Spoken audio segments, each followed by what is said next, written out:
Hello, everyone. I'm Squints. And I'm No Jump Taylor. And this is another podcast on Back That Pass Up. You're on with Squints. And as a girl from Wisconsin, I'm proud to say our Packers defeated Dallas last Sunday.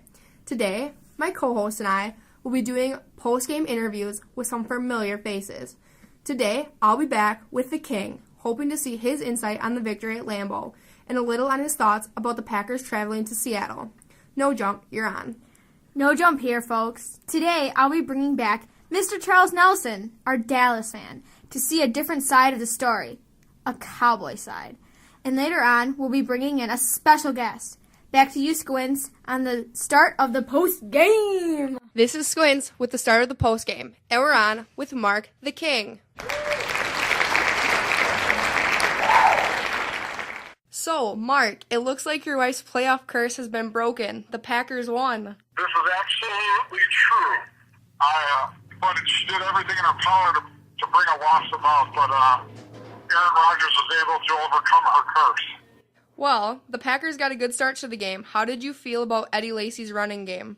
Eddie Lacy started out really strong, and I was really pleased. What concerned me was all of a sudden he was taken out of the game in the second quarter, and we didn't see him again until the second half. After Eddie Lacy got his start, do you think that Corliss getting the first touchdown kind of messed with the Packers' head, seeing as though they started to fall behind? I think the biggest problem for the Packers was Aaron Rodgers' leg and his ability to move around in the pocket. I think in the second half he came out and he got treatment at halftime, which made it better, but I think in the first half the Cowboys, he couldn't move around and the Cowboys were taking advantage, or I should refer to them as the Cowgirls. Yeah. We're taking advantage of that in the first half. Well, Mike McCarthy said even he was impressed with DeMarco Murray's running game. As a Packer fan, were even you impressed with how he ran the ball? Yeah, DeMarco Murray's been a great running back all year, but when the Cowboys needed it in the game at 3rd and 1, 4th and 2, they didn't go to their great running back. They tried to give it to Tony Romo, who once again failed in a clutch situation. That's very true. Well, Klutz and Williams both retaliated with touchdowns to send the Cowboys, or as you like to call them, the Cowgirls, up 14-7. Were you getting a little nervous at this time? I was real nervous. When we were down 14-7 and then they were going for a field goal. I didn't know if Aaron Rodgers was going to be able to lead us back in the game. Like you said, you weren't sure if Rodgers could lead them back into the game. That might have had a few people wondering, is this really our Rodgers? Do you think his calf was straining him more than he let on? Oh, yeah. I think the calf is much worse than he let on, or than McCarthy or the Packers let on. And I think at halftime, I don't know if he got treatment or what, if they gave him a painkiller or something, but he came out and was able to move much better in the second half, and that was a godsend. Besides his treatment in the locker room, what do you think was discussed during halftime between Mike McCarthy and the players? The defense was doing the job. I think they were mainly focused on the wide receivers getting open, giving McCarthy some room, and the offensive line giving him time, because Rodgers wasn't going to be able to get out of the pocket and buy any time, so they needed to make sure the wide receivers ran quick, accurate routes where Rodgers could get rid of the ball quickly. Cobb had 8 catches for 116 yards during the game. Personally, I think he was the biggest impact for the Packers' comeback. Would you agree, or did you have another player in mind? I think the touchdown that Adams scored, the 45-yard touchdown catch where he broke it down the middle and then went to the end zone, I think that was the big turnaround of the game. Or the biggest turnaround was when the Dallas Cowboys, at the end of the second quarter, they missed the field goal, and then we turned around and got the field goal to tighten the score going into halftime. I would have to agree. Like you said, Devontae Adams had a big impact, along with Richard Rodgers. How big was it for the Packers to have young players stand out so much? Yeah, I mean, I'm surprised that Aaron Rodgers has gone to the young players in the playoffs as much as he has, between Richard Rodgers, Devontae Adams, but they stood out, and it gives us a diverse level of weapons that other teams cannot guard when you have the ability to go to 3 or 4 receivers on every play rather than focusing on just one wide receiver all the time like some teams do. Which honestly was a Cowgirls problem, because they have Des Bryant and they don't use their other receivers quite as well as Aaron Rodgers does. Yeah, I agree. All right, now here's the question I've been dying to ask you. No Packer Dallas bias. Did Bryant make that catch? No, the rules clearly state you have to have control of that ball all the way to the ground, and the ball bounced out of his hands on the ground and popped back up. He did grab the ball again, but the ball did leave his hands. It impacted the ground, and guess what? That was not a catch, and I knew right away when I saw the replay that it was going to be ruled incomplete, and there's no reason. The Cowgirls got a break against the Detroit Lions a week ago. This was payback. This was karma payback for the Cowgirls. You took the words right out of my mouth.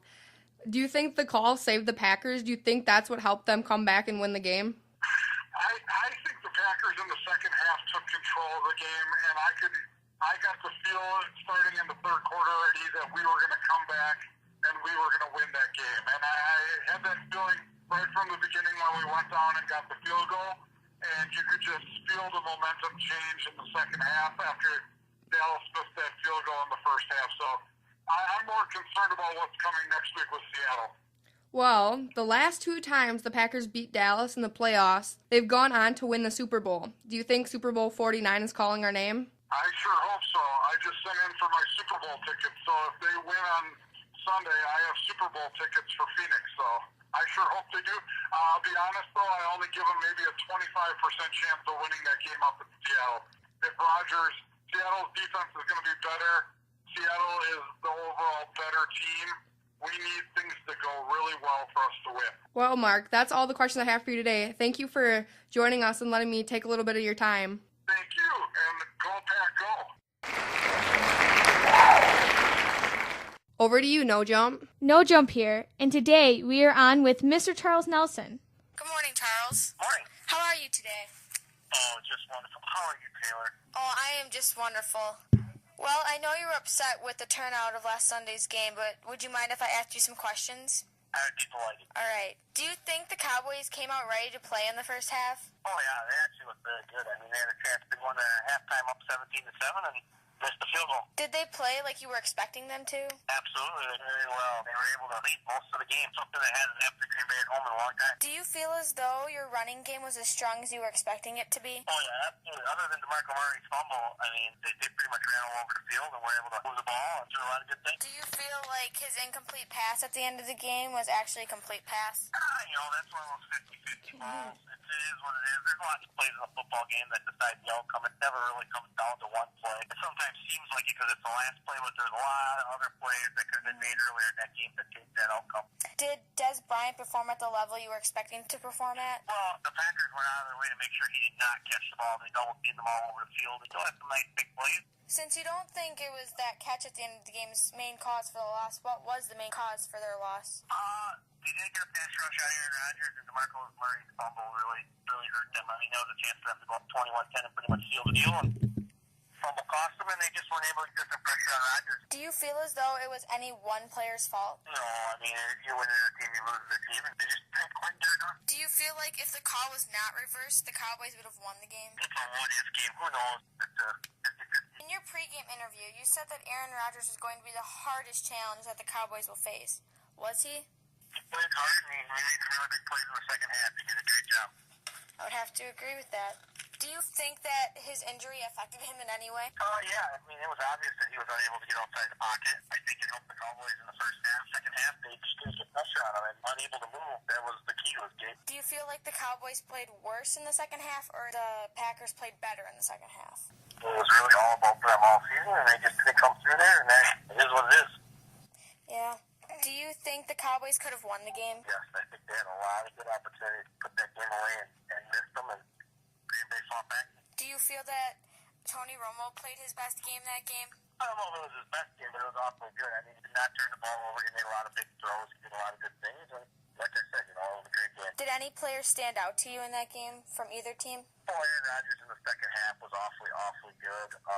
The Dallas Cowboys offensive line was awfully good. And other than that, no, not really. Did anyone, surprise you by doing something really well that you didn't think they could do? I was surprised the Packers started the game running the ball, and I was even more surprised they went away from it as the game went on. They had some success running the ball, and didn't go back to it. Do you think that the Cowboys' loss will make them a better team for next year? I don't know if it ever make a loss ever makes it better, but I mean Dallas is they're in a good position. They're very young.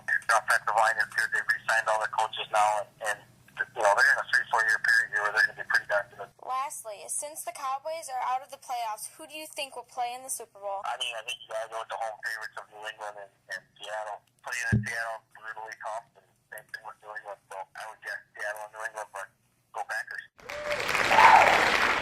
Do you have any score predictions for this Sunday's upcoming game? I think New England wins 31-17, and I think the Seattle Seahawks win about 34-20. I like those predictions. Go Seahawks. I don't. You don't like the Seahawks? We're in Seattle, living the rain. All right.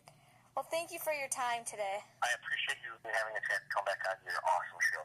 Oh, thank you very much. I'm glad you love it. All right. All right. Goodbye. Bye, Charlie. Bye. Now, ladies and gentlemen, we're bringing out our very special guest. They might possibly be the biggest and baddest Cowboys fan around. Here is Sam, the Beast. Good morning, Samantha. Good morning. How are you today? I'm grand. That's good. So, I was wondering, what are your thoughts on Sunday's game? Well, I thought we played well, but we couldn't pull through at the end. I thought that play was crap call. I think that should have been not an incomplete. Is that your biased opinion? Yes, that's my opinion. We could have won that game. We could have been playing the Seattle Seahawks. How upset were you when you lost? Well, I took a 2-hour run after it. Why? Gets my anger out. Did you wear all your Cowboy stuff to go running? No, I took my stuff off. I was embarrassed. Oh, all right. Are you still a little upset about the game? Yeah, the boys at school always pick on me because of it. I just say, hey, we weren't supposed to get this far, so shut it. Oh, well, who do you think is going to play in the Super Bowl now that your team is out? Who's going to play in the Super Bowl? Well, it's a no-brainer. Seattle Seahawks. And maybe the Patriots. We'll see how they play. Well, Seattle Seahawks have just this great defense that's going to dominate. I'm sorry, the Packer fans, but Aaron Rodgers could get killed next weekend. Well, if you would have won this weekend's game, if your team would have won, Oh, heck no. you would have lost to the Seahawks, you believe? Yeah. That game against Packers and Cowboys was just a runner-up game. We can't win against Seattle Seahawks. Tony Romo would be dead. Oh, all right. Well, thank you, Sam, for your time. It was very pleasurable talking to I'm you. going to go eat my cupcake now, okay? Bye. Bye. So, Squints, what did you think of last Sunday's game? Well, no jump. I think Green Bay shocked everyone. After getting a slow start to the game, they fought back with everything in their arsenal. Bringing in young guns like Devontae Adams and Richard Rodgers really packed the punch. Aaron really used them to the Packers' advantage. And for me, not being a Rodgers fan, I have a new respect for him after how he led his team, injury and all, in the second half. The Packers are a force to be reckoned with. But I don't know if coming off this amazing win at home against Dallas is truly enough to keep them going against the Seahawks out in Seattle on Sunday. No jump. What are your thoughts on the game? Well, I thought that the game on Sunday was full of surprises. I thought that the Cowboys were going to win after watching the first half. Dallas was playing exceptionally well in the first half, and Green Bay didn't look like they were ready to play. The Packers did come out ready to play in the second half, and it showed. Aaron Rodgers played a lot better in the second half, which was good. The Packers needed him to step up, and he did. I was surprised that the Packers did not run the ball more in the second half. They were successful with running the ball in the first half, and I was just surprised that they didn't run the ball more. Well, folks, we would like to hear your opinion on last Sunday's game. Call 1-800-THE-PASS. That's 1-800-THE-PASS. We're on with caller number 13. What's your name, caller? Austin Cartel. What are your thoughts on Sunday's game? Well, I thought the game was well fought, and both teams deserved to move on to the NFC Championship. But obviously, the Packers came out on top. Who do you think will play in the Super Bowl game? I think that the Seahawks will beat the Packers only because the Packers seem worn down because of Aaron Rodgers. And on the AFC side, I believe the Patriots will come out on top. Thank you, caller. Well, everyone, this concludes our segments on the Packers from Green Bay and the Cowboys from Dallas. We hope you all enjoyed this little behind the scenes of pregame and now postgame. This has been Squints. And this has been No Jump. And this is another podcast on Back That Pass Up. Over and out.